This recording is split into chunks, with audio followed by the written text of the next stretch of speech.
Welcome back to DiskToDigital. We talk about today's most modern titles and the classics that inspire them. I'm your host, Brett Clark. And I'm Matt Keaton, and today we're talking about a little-known game called Life is Strange. Yes, and also stay tuned for this week's Save Point, where we talk about your comments and read your questions, all right here on DiskToDigital. So Matt, you have never played Life is Strange before, and I spontaneously reached out to you earlier this week, and I said, you got to play this game. And where it originated from was I had watched Life is Strange 2. Like, I'd played it, and then I saw someone like do a fan theory on it, and it had been a while since I'd played Life is Strange 2, and I was like, okay, I didn't love Life is Strange 2 because I always thought the original was better, and they connected the two games in like this sort of like Marvel Cinematic Universe sort of thing where it's like multiverses sort of thing, and I was like, okay, and because of that, I was like, man, that's a really good experience, and it's something that I wish I could share with more people. And I was like, Matt's never played it, let me get Matt on it. And so that's how I ended up hitting you up about it. And from there, you were open to the idea. You were playing Final Fantasy VII, and you were kind of struggling through it. And I think you were looking for almost any excuse to stop playing the game. That is true. Yeah. What was your experience with it? It was actually eye-opening. You called me up, telling me, hey, let's play this game so we can talk about it. Just play the first episode at least, and I already had it on PlayStation, so it made it easier. Man, I tell you what, I'm so happy that I played it. It's something that's definitely a change of pace that most people probably aren't used to, who are mainstream gamers who play your typical games and single-player stories, and online multiplayer, stuff like that. This storytelling was a different take that I've only experienced really, I would say, in similar veins of like the Telltale games like The Walking Dead and the Batman series and Borderlands and all that stuff. So the Telltale games, I feel like it's kind of like in the same vein. However, with Life is Strange, I didn't know what to expect. I had forgotten about it. It was in my backlog from years ago. And thankfully, I picked it up on PlayStation Plus for free. So I really didn't know what I was going to expect going into it. And then I just turned it on, and I'm immediately hit with beautiful music and scenery and a just wonderful like raw nature pouring down. And then this is my first experience going right into it. You're walking up a trail to the lighthouse, and all of a sudden you see this massive tornado that, I mean, if you could categorize this as an F-20, you probably would have to, because it was that big. And it's just like this enormous thing. You just it's like a car crash. You can't look away at it. It's just so like, oh my God. And then to have that take place and just be that visceral opening, it was just phenomenal. I mean, I've never experienced quite a breathtaking opening in a story-driven game like that, where it just like puts you in as a character and lets you just like, it puts eye candy in your face before you even know what you're doing. And that was very, very much the reason why, like, I can't wait to play the rest of it and see what the rest is like outside of chapter 1. It's definitely captivating, just right into that scene. And then when it kind of snaps out of it and you realize, oh, I'm a character that's actually just kind of like having a daydream, what it feels like at first. It's fantastic experience. I love the storytelling. I love the gameplay. The difference between what really pulls me into it is not only like the in-your-face captive storytelling, but also the gameplay mechanics, where you actually get to traverse inside the world in these little hub areas, and you get to like explore. So it kind of brings that niche crowd of who likes to play the click and find things in the environment type games and the storytelling genre, and the kind of like explorative narrative. Brings all those together into this really wonderful package, which I hope the other 4 episodes are much longer for sure. Yeah. So what was really nice about it was that I told Matt, let's play one episode at a time, because you got to digest it. Because I feel like if you play it all at once, like, you get the full story, but the downside is that like you don't have time to get like hungry for the next episode, and you don't really get that time to comprehend what happened. That was kind of the nice thing about Life is Strange, and how it was set up was that it was set up like almost like an episodic TV series, where like you have certain people coming in and new characters introduced every episode, and backlogs of like information that come into the world and stuff you can find throughout the world. And having that in different episodes, you could dedicate a certain episode to someone's story arc, or you could dedicate a certain problem to multiple spanning episodes that you sometimes forget about, but then if you remember that that problem exists, you can solve that solution in a later episode in a much better way. And I think that was one of the beauties of Life is Strange, is that just there are so many games that do a good job of telling stories, but there's very few games that tell a good story while giving you the ability to control it. And I think Life is Strange is all about choices and gives you control of, life more or less in that game. Mm-hmm. And I think one of the key aspects to Life is Strange is how fantastic the story is. Max, start from the beginning. Tell me everything. I can't pause this thing sometimes. But no, yeah, so the way the game starts, I mean, you start off in what is pretty much a nightmare, and you play as this girl named Max, who is attending pretty much university at this place called Blackwell Academy. And she's a photographer who shoots an analog or, portrait photography on a Polaroid.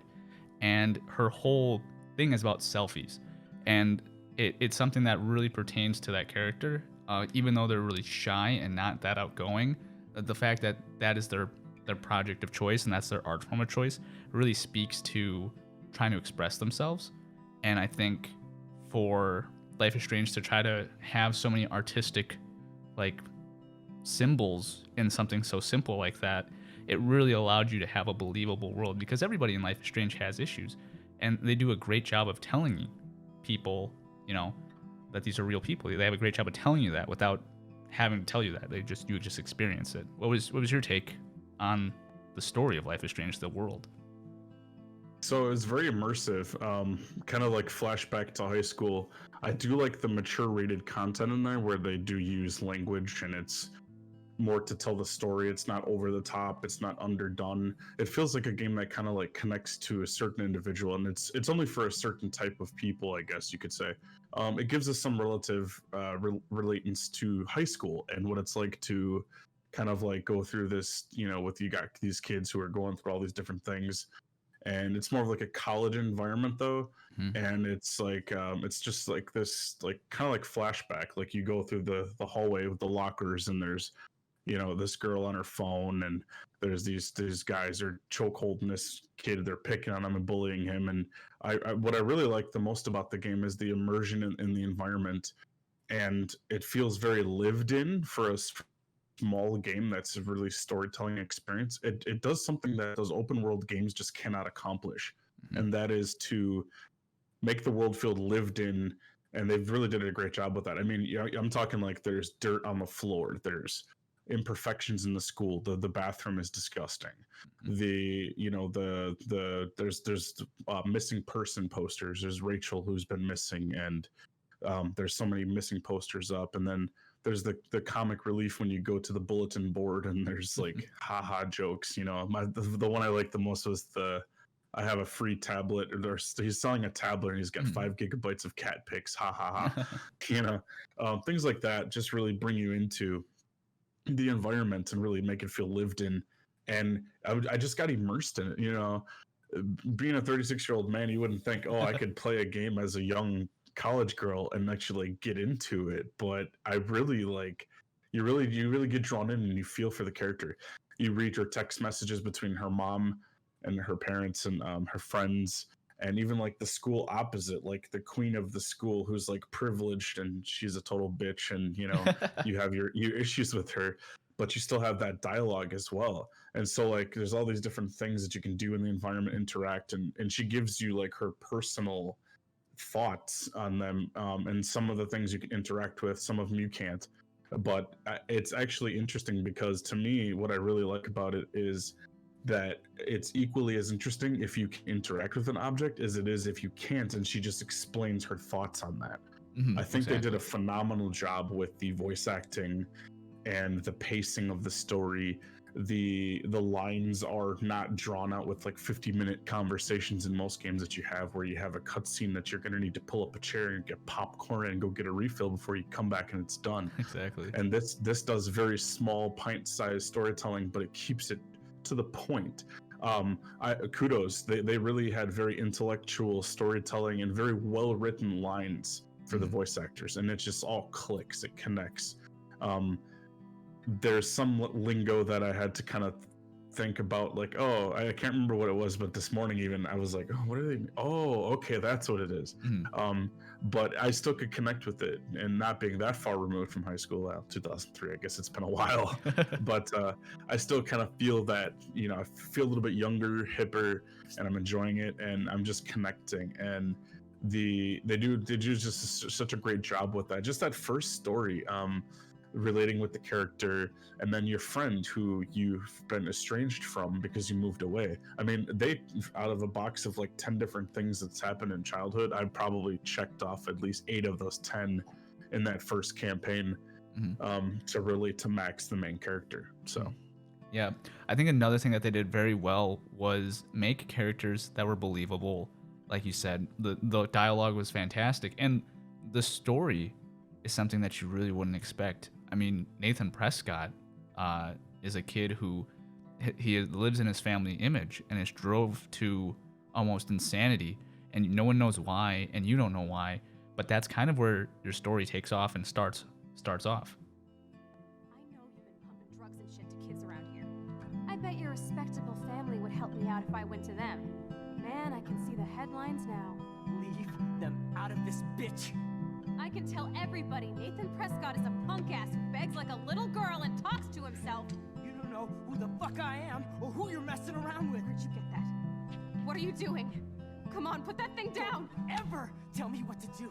I'm so sick of people trying to control me. You are going to get in hella more trouble for this than drugs. Nobody would ever even miss your punk ass, would they? Get that gun away from me, psycho! And that's how the story starts. The story starts out with Max in the bathroom witnessing Nathan Prescott, who is a prestigious student at this school, shoot somebody in the female bathroom. Now, firstly, he's in the female bathroom, so it's like, why is he even in there?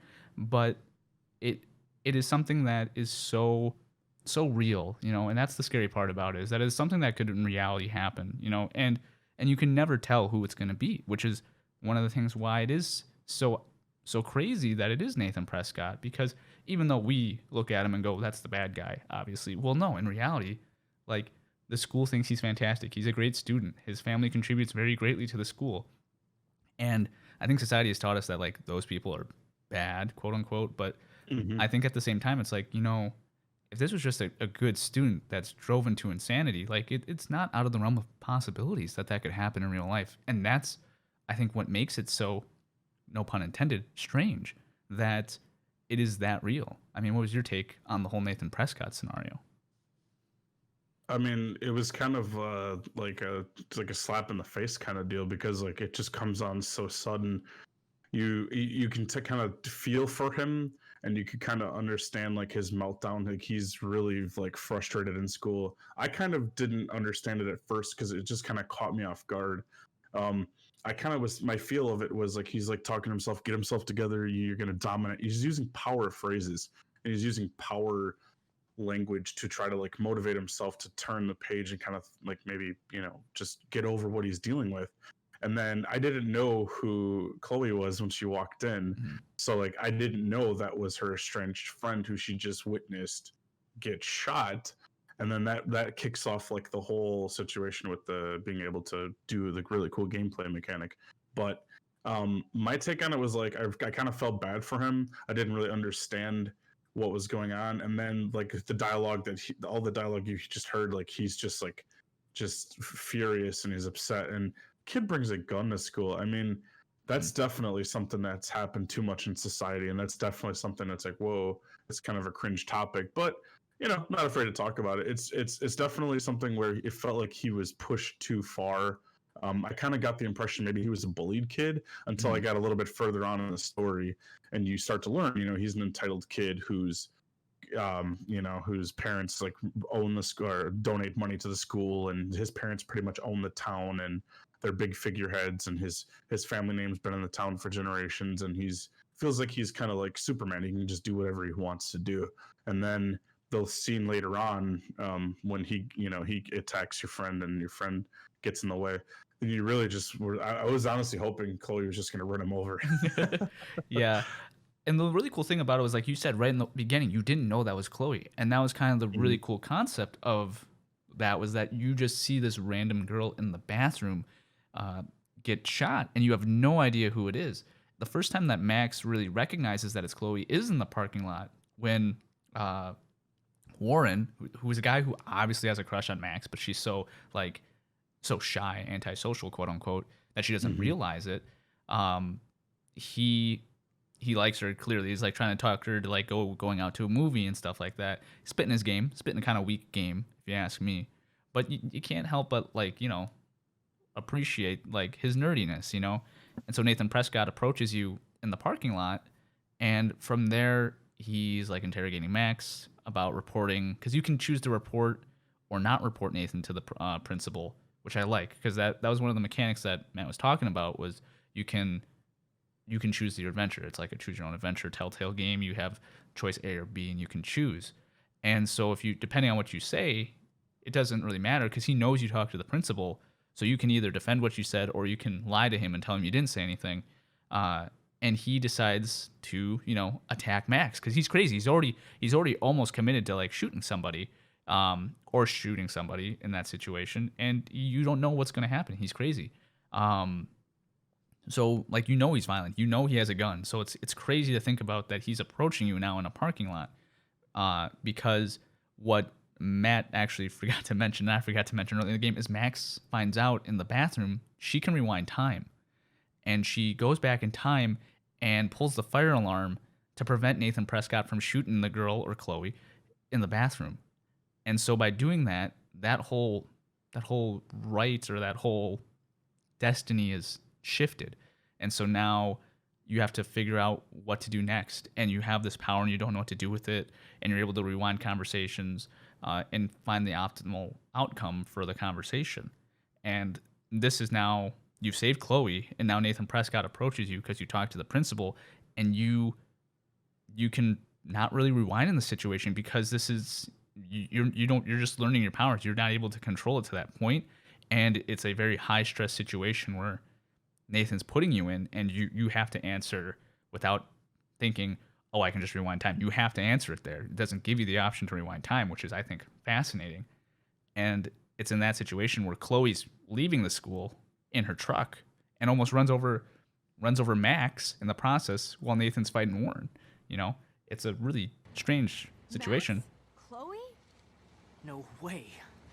You again. Go! Go! I got this! Get in, Max! Get your punk asses out of there now!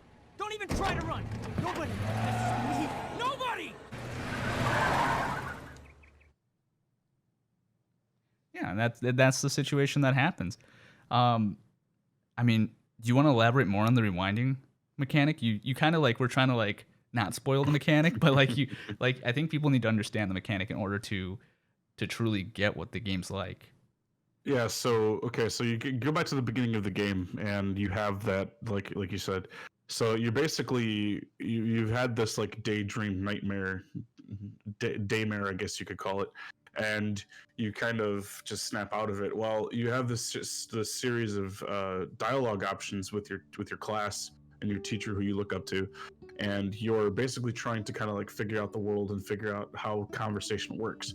And so the game, once you progress further, the game sort of has this situation where you go to the bathroom, you've experienced the scene that we explained, and then as soon as Chloe is shot in the bathroom, your Max like screams out and puts her hand up, and then you discover the ability that you can actually rewind time, and she kind of like snaps back to being back in the classroom, back in the chair, back in that same point in time before you got up and left and went to the bathroom and this whole happened. And but the kicker is, now you're back in that place, but you have knowledge of what's happened. So it's kind of like you've had this foresight, yet you've actually rewound time manually. And the mechanic is really nice because it allows you to make different dialogue choices. So everything that's conversational wise, or not everything, but there's a lot of plot points in the conversations and in things you interact with in the world in which you actually have lasting consequences. And like a little butterfly on screen will kind of pop up and let you know, like, hey, like this choice has consequences, and it gives you the option to back it up and try something different. And at first I was like, oh, okay, well, this is like, okay, you can restart. But the cool part about it is that when you go back and say, you know, you're talking with your teacher and you kind of have a certain dialogue path you go down, and it's not the right one that will get you out of there quicker to go save Chloe's life in the bathroom. So like you know, you're back in your chair, your goal is to, you know, basically tell everybody to piss off and get out there and stop this from happening. And there's all these obstacles that they're throwing in your way. But reliving it, you realize what the better choices are, and it kind of like holds your hand a little bit and tells you, hey, choose this one. It underscores it and lets you pick it, and then it helps you get out of there quicker to the bathroom. And then you have the option to you have to kind of play with it a little bit and back up time to a specific point, grab a hammer, smash the fire alarm, hit the fire alarm, stop this from happening. So it's like you have all these tools around you, things you can do in the environment, but it's very narrow, but it's just so open-minded that it's fun. And that to me is my biggest takeaway, the mechanic of being able to back up, and not only back up but have the knowledge of what you've experienced, and the game acknowledges that too. So like, you know, Max has dialogue like, hey, okay, I'll remember this. And then the next time it comes up, she'll have the conversation and she'll say that dialogue piece the same way, but she now has a better understanding. And so it actually puts her in a good spot with her teacher, because her teacher thinks she's the only one in the class who pays attention and cares. And so it kind of like, it introduces it as it doesn't hold your hand and you have to explore it all fully. And then it's like a tutorial that opens up and it allows you to use it more frequently. And it's limited. You can't go all the way back to the start. Like you said, your dialogue choices are, or your rewind choices and your redo is limited, but it's in a way that once you make a major choice, you move on, and then you can't undo it. So you have to kind of live with it. So it's kind of like a moral compass. Do you do this? Do you do that? There really is no right or wrong answer until you play it and experience it for yourself. And that kind of part came into play for me too later on, when you finally hook up with Chloe and you're kind of like going down memory lane, and she's got her father who happens to be, or her stepfather, who happens to be the head security guard at Blackwater. And he's like, appears on the outside to be a total douche. But with that character too, I kind of get some underlying tones, which is kind of fascinating. Like, former soldier, he's got the security gig, he's just trying to do the best for his family.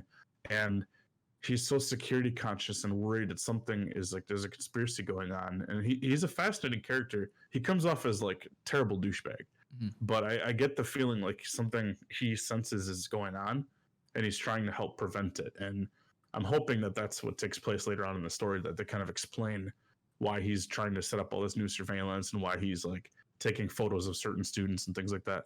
I just hope this doesn't turn into like Law and Order Special Victims Unit. That's all I'm asking. Yeah. That's all I'm asking. Yeah. One of the things that I really liked about Chloe's dad is, as him being head of security, there's something about that, you know, where, you know, he's a security guard on the school campus, you know, and it gives you not really a enemy, but it gives you like a kind of like a Scooby-Doo, like a, you know, those meddling kids sort of thing, you know, where it's like you've got like the mystery gang, and then you've got like, you know, the adults who are like the real estate agents who are like hiding behind the mask and stuff like that. It kind of gives that illusion of like kids versus adults, when in reality, like it's not that black and white, which I really like about it, because he is an understandable guy. You know, he's gone to war and he's come back, and he kind of explains it a little bit to Chloe. At least he tries to, and he tries to tell her like how he loves Joyce, Chloe's mom, and he says that to her. And then Chloe says something, and he's like, "Don't talk about your mother that way," sort of thing. And he gets offended, and he either slaps Chloe or he has Max confrontate him when she's in the closet. She's hiding in the closet because Max, for some odd reason, isn't allowed at the house. I don't know. Hides in the closet stereotypically. But with that said, like in that situation, like you can see there's tension there, but we haven't seen enough of it to determine whether or not it's actual, like abusive tension, or if it's actually just, two people at their breaking point, or if it's a misunderstanding on Chloe's part, because Chloe is kind of rebellious, and it's something where, is it just Chloe's rebellious because her dad's like a douchebag in her mind, or is her dad or stepdad actually a douchebag and it's justified? We don't know yet at this point in episode 1, which I love, is because you're introduced to so many people and you're introduced to so many small plots that will build and build and continue to make the structure that Life is Strange is, which is a fantastic like narrative masterpiece in my opinion. There's masterpiece is kind of strong, but it's a really good narrative story, I think. Yeah. One of the other things I really liked about the rewinding ability is, in conversations like you said before, there's Victoria, who's the snobby elitist, like has everything rich girl, and she is waiting outside the dorms for Max, and she's like, go fuck yourselfy sort of thing, and then you have to like find a way to get into the apartment, so you like spill paint on her in order to like get her out of the way, and her friends go run inside to go get her a change of clothes, and you have the option to take a picture, or you have the option to like apologize and like try to make up for it. And depending on what you do, what did you do firstly? So what I did was I took the option to talk to her as a human being. I kind of role played my own self if I was in that situation. So, but being an adult, I'm kind of like, well, Victoria is probably not in that role of popular queen of the cool kid club by choice, because in high school, in my smaller high school before graduating, I was kind of like in that smaller vein of like I was football popular. It wasn't like I tried to be that way. It just kind of happened. And I kind of fell out of a lot of different friendship groups because of it. So I kind of felt like put myself in her shoes and just kind of think maybe I give her the benefit of the doubt and just talk to her. And there was actually a really interesting conversation when you do, instead of making fun of her, instead of laughing at her, which, by the way, when you finish chapter 1, you'll see the statistics. The majority of people, 65% or something like that, actually chose to make fun of her and like go back at her because like tit for tat what she did to you. So I chose the high road, which was what I felt it was. And it had an interesting choice where you kind of put her down to earth.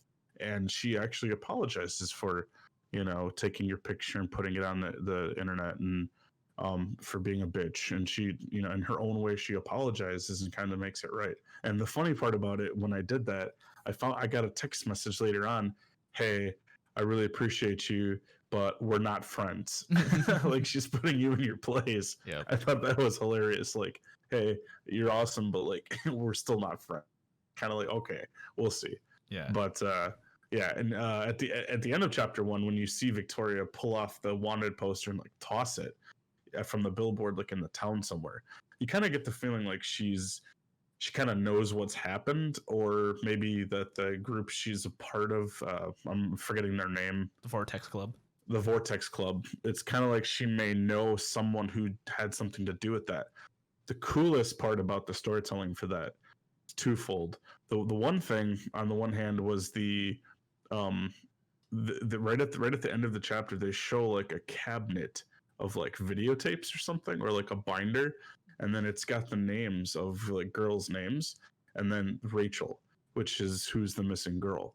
So it's kind of interesting that they show that. They don't show who's going in the cabinet or like anything, but they just show that like to be continued, like it's like a Law and Order episode thing, and it's like really fascinating for me. And the other part is the detective storytelling in the game. You walk into a room and there's like 20 points that pop up that you can go interact with. And it's not your typical in your face. It's a contextual drawn line, and it looks really nice. And everything feels like it's hand drawn, which is fantastic. I just love that when they do that in games. And they highlight they show the broken down car that her stepfather's working on, and it animates and moves because it's an overlay that's hand drawn, which is fantastic aesthetic. And interacting with everything in the environment, it's like you have to think and detect and you do what makes sense. And there's a lot of things that kind of puzzled me, because I'm like, it doesn't seem like this should be in this place. And specifically when you're like in Chloe's house, you're looking for the tools to fix your camera, and it's like, I'm looking everywhere. And then it took me like 20, 30 minutes and I realized I look up and it's up in the thing on top of the dryer. It's like, oh, I didn't look up. So it kind of uses all these different things to kind of try to where everything has its place, but it's just so well lived in and thought out that it kind of like, oh, if I do this first, rewind, it'll catch this. And, like when you go get the toolkit, if you slide the cardboard first before you hit the dryer, the tools will fall, you catch, you pull it out, and you'll be able to get it. If you don't do that, you have to rewind, and it'll kind of like hint there's a procedure to do things to pass to the next point. So that's what I really liked about the interactivity and the storytelling. It's very thoughtful, thought out, and kind of makes you think a little bit, which is what I love. I love detective games. I love thinking and like, going on the fly as you're going through an environment and just seeing all of the detail. Like you sit on her bed and you relax and you can just sit there. I purposely waited like 10 minutes to see if she would do anything. She's just continuing to chill, stare at the ceiling, look around, and then she plays the guitar. And then I had the radio on so I couldn't hear the guitar, which was kind of cool. Like it was kind of like muffled, but I just kind of kept doing it just to test the game and see what you could do. So yeah, this game, if anybody hasn't tried it, you gotta pick it up. You gotta try it. It's definitely a must play for sure for storytelling, first person gamers for sure. Yeah, if you are interested in playing the game, we'll spoil kind of the end and the whole big thing after the save point. So if you've gotten this far and you've been listening, we haven't spoiled too much, except for Matt with the binders at the end. But that's fine. It's a little secret. The really cool thing about the characters is that the characters, like I said earlier, have all their own problems. And when you go into the dorms, there is a girl, I believe her name is Dana, and she has a pregnancy test. And if you look at it, she's like, "Oh, you're so nosy, Max. Like, get away." And then she kicks you out, and you can't look at anything else in the room because she just kicks you out of the room. Well, if you rewind, you still know that she's pregnant. And you can have that conversation with her, and you can figure out that it's just some random guy in the Vortex Club who happens to be a jock, and then she actually like names him, And it's kind of one of those things where you might not need that information then and there, but now you know that story arc. Now you know that exists in that world, and I just think that's really awesome. That even though like, yes, looking at her privacy or looking at her pregnancy test is like invading her privacy. The fact that you can still get her to open up about it and figure out more about it by talking to her, I think that's a very interesting and unique approach to storytelling, because it's not just she's pregnant. Oh, now they're gonna tell you all about their life. No, people get upset about certain stuff. One of your friends is getting yelled at by Chloe's stepdad, and she's just getting harassed by him, and you have the option to take a picture for evidence or to step in. And if you take the picture, she turns around and is like, "I hope you like the show. Thanks for nothing, Max." Which I think any friend would be upset about if you're not coming to defend them. I think that's a very valid argument that you should step up for your friends.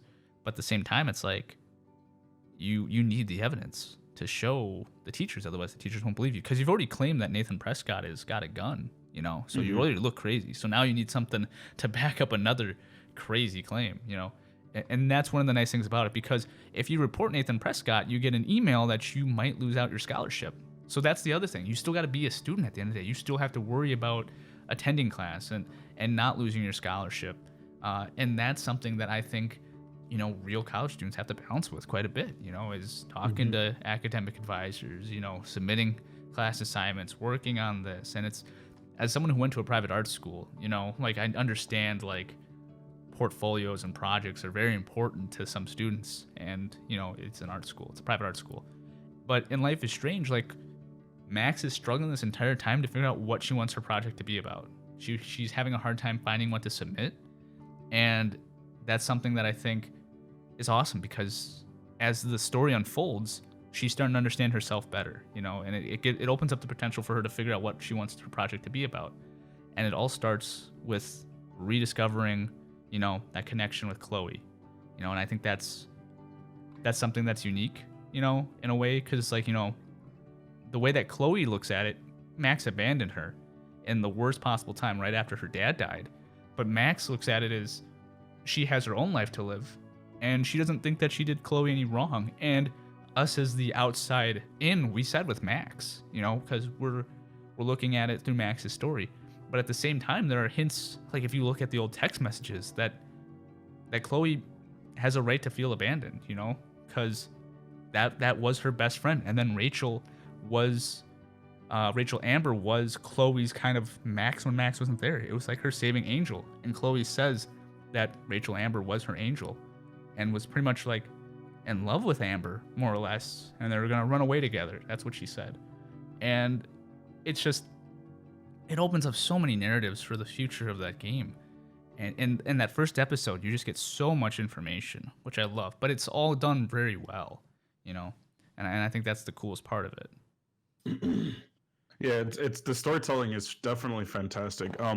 More about the friends. So like with Chloe, you're on the she comes into your aid and helps you, and you drive off with her, and you're kind of having the dialogue conversation where she's like, you know, she's kind of like, well, you moved away and you left me, you like abandoned me. She's like, well, excuse the hell out of me. You know, I didn't force my parents to pull me away from you. My parents wanted to move. So you get that feeling, like you said, like she's not really taking that it's her fault, just that her, you know, it's a misunderstanding. And I love the reconnection that they have. And the funny thing, like what you're talking about, like what the consequences and the choices are going to impact your schooling. So you've got through the midst of discovery, you've had this altercation with the photo where you're one of the girls in the school is being picked on by a security guard, and then you later realize that guy is Chloe's stepdad, and it's like, whoa, okay, this, you know, Lieutenant Douche is going to come in, and you're looking through his garage for tools, and then you kind of happen across some stuff that you can either push it or leave it. I did both just to kind of see what's happening and realize that he's kind of a conspiracy theorist and there's something going on he's investigating. But the characters being pulled together, and then finding out that, like, when you know Chloe's upstairs relaxing, smoking some pot, and you know he comes home when you're jamming out to music, and you're having this really cool kind of tender friendship moment.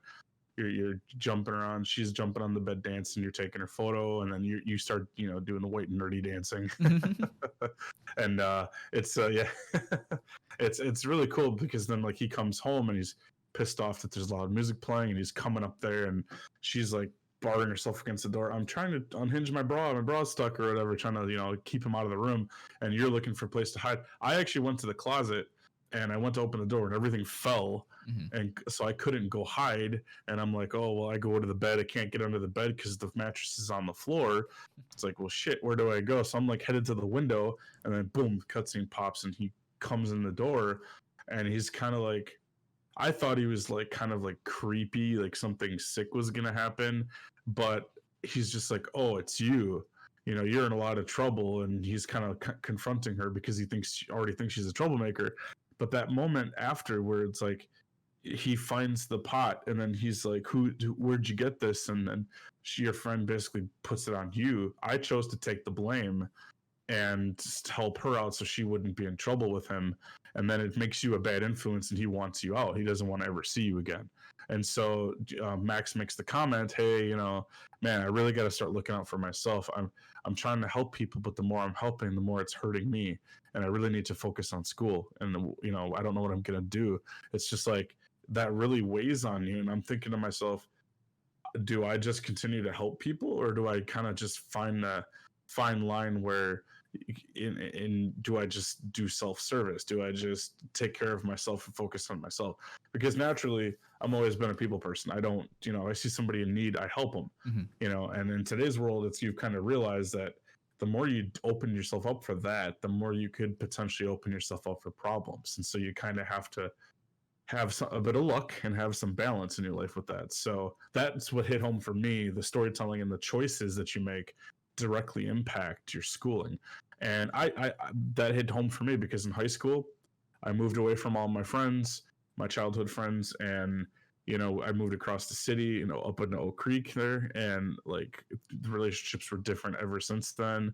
And then I ended up, you know, eventually moving out of state. But you know, going through high school, like I was in trouble. I, you know, got a girlfriend, stopped focusing on my studies. So I walked down that path of, you know, trying to do right by everybody else. and then making mistakes and mistakes and mistakes that ultimately lead to me being in trouble. And that hit home for me. So it's like I'm back making that fine line decision. What do I do? Do I help? Do I self-serve and just sacrifice and say, sorry, can't help you? You know, what do you do? And so for me, I was just like, you know what? I'm just going to do what comes natural at the time and just let the story build the characters. And that's what they do a great job. They do a great job of making you care about the characters and giving everybody, even your opposed archenemy, like a backstory to be able to like put together and say, okay, well, I is Victoria really worth me being nice to, or is she just going to be a bitch? Or, you know, is Warren like this guy who's like, you know, he wants something more, or is he a good guy, or is he just trying to like, you know, Get in your pants, yeah. Get in your pants. And it's like, okay, well, what do you do? So I love that storytelling aspect where you can go through it, make a decision. It has consequences. The game kind of eggs you on, like, hey, you might want to rethink this decision. And it's like, screw it. And I just go on. Yeah. I love that. I love how it makes you second guess, even when you feel like, yeah, it's the right decision, but they're like, oh no, like this could happen. It's like, oh no, I never thought that, you know, saving this person's life could result in them coming back and being really jealous and wanting to murder my grandmother. Like that, like, you know, like there's extremes like that where it's like, if you help out your friend who's getting yelled at from Chloe's stepdad, it's like, oh, now he's going to talk to the dean and you might lose your scholarship, which apparently this whole episode's about losing your scholarship, because anything you do in this game, you could lose your scholarship. Yeah, exactly. I don't know how bad of a student you are that your scholarship's up for risk like that, but still. And I think that that's something, you know, you're right. It is kind of nice. It's nice because like in games like Mass Effect, where it's like you clearly have like, you know, like Renegade and like Paragon, you know, it's obviously good and bad. In Life is Strange, there is no good and bad. It's what you choose. You have two options that are both viable, you know, and all the decisions you make stack up and they allow you to build this butterfly effect, which I think is really awesome. With that being said, I think it's time to transition to the save point, and then we can talk about the big spoiler at the end of episode 1, Catalyst.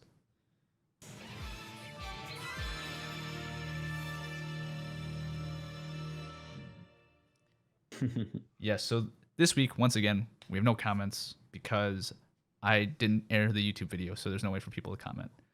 I accidentally uploaded the entire video without audio. So, yeah, unfortunately, if you're watching this on YouTube, sorry about that. If you're listening to us on other podcasting applications, please continue to do so. It's awesome. If you have an iPhone, listen to us on the podcast app and leave us a review, because right now, if you look up DiskToDigital podcast, we have it's called a highlighted post, I think it's called, where it shows our description. And it's like, Matt and Brett might be separated by distance, but they stay together they stay connected through gaming. Like, it's really awesome. It's kind of cool. Like, you know, I feel like a celebrity almost, even though I'm not, you know. We'll get there one day. Yeah, one day. So it's kind of cool. Yeah, it's definitely cool. So I just want to interject here and say, the real reason what's going on behind the scenes here for the transition and the changes is that I've had some difficulty. Obviously, you guys know PC took a dump, so graphics cards are high demand and short supply nowadays. So Brett has taken initiative to come up with a way where we can do the podcast completely live, and my audio quality might suffer a little bit. Sorry if it's a little bit hard and it's not so moist anymore as it was before. But we're trying some new things. He's taken the forefront and the pressure off of editing and done everything all in one. So this is coming at you live as it's happening, as it's recording, all in one take. We're not doing any special editing or anything like that. Just trying to do something a little different. And he's been instrumental in picking up that slack and just running with it in a new direction. And I can't thank him enough for that. So just want to fill y'all in, let y'all know what's going on and why we're doing some changes and some kind of having a little bit of a scheduling conflict here and there with life getting in the way. But we're trying to do our best here. So yeah, life is strange, ain't it? It is. Yeah, if you guys have any comments or you have any feedback that you want to give us, feel free to reach out to us on our social medias with the hashtag DiskToDigital, or you can also just, you know, comment on the video on podbean.com, or you can always just reach out to us on our Discord where we have conversations every single day. But with that being said, I think it's time to get back to the main event, which is the ending of Life is Strange. So if you haven't already played Life is Strange, it's an experience. this is the time to pause the episode and come back after you beat it, because it's only about a 3-hour long game for the episode, which is fantastic because there's 5 episodes, and they're all fantastic, and they're each unique in every single way, and they all stack together. It's an amazing experience, and it's worth playing yourself if you haven't already. But if you have no interest in playing and you just want to listen, you've been warned. Isn't this awesome, Sauce? Totally reminds me of when we were kids. Come on, Slowpoke. Hold on. At the very end of the game, Max starts to realize what actually happened with her nightmare, and you start to see a connection between the opening scene in Life is Strange and the ending part of episode 1. And they do it in such a way that it's kind of obvious that there's foreshadowing, but at the same time, it's the understanding of Max understanding what's happening is what's most important. Max has come to realize what is actually happening, and this premonition of what's to happen is something that she has to come to terms with, because when she first was introduced to this nightmare, she had no idea what's going on. What were your takes on that situation? So yeah, when you first start the game, it's just like I said, a daymare, and it's like all of a sudden this thing's happening. You don't know it. You think you're thrust into this life or death situation where you have an impending tornado that's like the size of Texas coming at you, and there's a broken lighthouse, and you're kind of like, you don't know what you're doing, where you're going. And then when you go back to the ending of the game, and you have like this, it's like spectral deer, I would guess you could say, the best way you could describe it. Yeah, like your spirit Kinda animal. like Yeah. your spirit animal kind of leads you back on the path, and you realize you're back where you were. And then it's another premonition where you get to use the environment to like back up and take a different path, because like rocks fall down and a tree collapses in your path, and there's some things where you have to kind of backtrack. And the cool part about when the tornado like throws a boat at the lighthouse, it hits the lighthouse, and the top comes down. There's this really cool scene where you can't pass after a certain point because it takes this little like 2x2 section of mud away, and you can't pass. So you have to realize you can stand in place, reverse time, and watch it go back, and then move through it before it collapses, so that you can kind of like stay safe. And that whole ending, when it kind of like comes together, and you realize that this impending tornado is about to destroy the town, and you literally see that.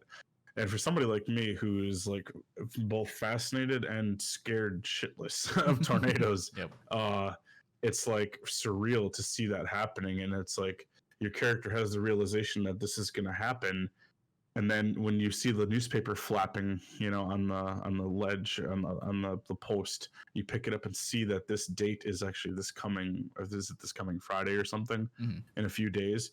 And it's like, she has this whole realization, oh my God, this is going to happen. This is gonna happen. And it's your friend comes to you, and Chloe's like not believing you at first. She's like, okay, are you high? Like, it's kind of like, are you high? Why aren't you sharing, kind of thing? Yeah. And then she kind of realizes like, you're legit serious.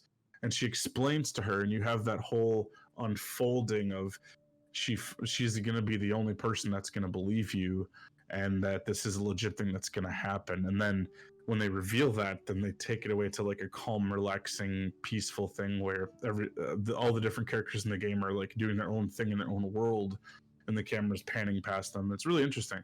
And I think it leaves you in a very good place. It's like, this is what we've shown you. We've come full circle, and here's what could happen or may not happen, and it's all open. And that's what I really like, that ending. I think it was fitting for the closing of a chapter. My only take, I guess you could say my only little wee criticism was I didn't realize that there was more episodes, that it all followed the same story. I thought it was like episodic, kind of like a Black Mirror. Yeah, it was gonna be different stories. So I thought that ending was like, oh no, that's all that's gonna happen. Oh crap, I want more. And then when I call you on the phone, you're like, oh, there's more. I'm like, yes, gotta have more of that story. So but for that little bit of disjointedness though, and then now knowing that there's more in the pipeline, that definitely is a perfect way that it's written to kind of leave it open, and to have this transition where you now know that you know, it's kind of you've realized with Chloe, that the girl that's missing was her best friend that kind of took your place when you were gone, and she's been gone for 6 months, and you know, Chloe's really lost in the world, and to know that you're Max, you are now back in her life again, and that's kind of like the little thing that kind of gets missed if you don't pay attention to it, that you guys come full circle and like connect together on the same wavelength, and you now know like what you're up against. And I think that was definitely a perfect way to put like the cherry on top to send off the first episode. You're here. I'm back. Oh my lord, this is real. It's real. Oh man, this sucks. Max, what's going on? You totally blacked out. I didn't black out. I had another vision. The town is going to get wiped out by a tornado. Oregon gets about 5 tornadoes every 20 years. You just zoned. No, I saw it. I could actually feel the electricity in the air. Come on, take a breath, okay? Chloe, I'm not crazy. But there's something else I have to tell you. Something hardcore. Talk to me, Max. I had the same vision earlier in class. When I came out of it, I discovered I could reverse time. Like I said, not crazy. But high, right? Listen to me. How do you think I saved you in the bathroom? By reversing time? Yeah, sure. I saw you get shot, Chloe. Saw you actually die. I was able to go back and hit the fire alarm. Okay, I see you're a geek now with a great imagination, but this isn't anime or a video game. People don't have those powers, Max. I don't know what I have, but I have it. And I'm scared shitless. You need to get high. It's been a hell insane fucking day. And that's how it kind of ends, you know. It's a situation where Max has to tell Chloe, like, this is happening, and as you said, Chloe doesn't believe her, and it opens up just the amazing adventure between the two of them. And I think they did it so well. They did it so well, and they built so much hype around it, and they were releasing it, you know, in chunks at a time to make, you know, deadlines. So like they released the game, then it was like 2 months later, then 2 months later, 2 months later, and you have the convenience of now you can play it all at once, you know. And that's kind of why I was like, oh, you gotta let it let it sink in a little bit. You gotta play it like once a day or something, or play one episode a day or so, or let it sink in, or do what we do and we're gonna milk it and make 5 episodes about each episode. And I'm just really glad that you enjoyed it as much as I have. Life is Strange for me, it's a game that anybody can play, and I think that's what makes it so fascinating, is that the story is so real, and the game itself is so well done that, you know, anybody can experience it. And I've said this multiple times on the podcast with like Uncharted and Naughty Dog's, how they make Last of Us and Uncharted so accessible with all the third-party control schemes you can have for like aim assist, for like slow motion and like high contrast. Having games that are more accessible to everybody means that more people can enjoy it, and therefore more people can have input and have a say in it and get emotionally attached to it. You know, Life is Strange is it resonates with me so much because I love analog photography. And when I first played this game, like I said, I was at a private art school at the time, so it was like almost like a love letter to me as a gamer, and it just connected with me in such a way that I couldn't ever imagine another game could, just in the realism aspect. I thought that was really interesting. But what are your closing takeaways with the game? Well, I'm certainly thankful that I got to play it. When I started playing it and I started going into Max's room and kind of like going in her dorm room and seeing like what she was about, and you know, there's the sports, the exploration, like I could see like the hockey tie-in and the photography, and kind of like knowing that you love like collecting cameras and your hobby and things like that. It all kind of clicked, and I'm like, you know what? I just keep seeing the reasons why I know this game was a perfect fit for him. And it's like, I know playing this must have been just like overwhelmingly, hey, that's like me, you know? And yeah, I definitely see all the tie-ins and the reason why you would like it for sure. For me, I didn't know what to expect. I was just like, you know what?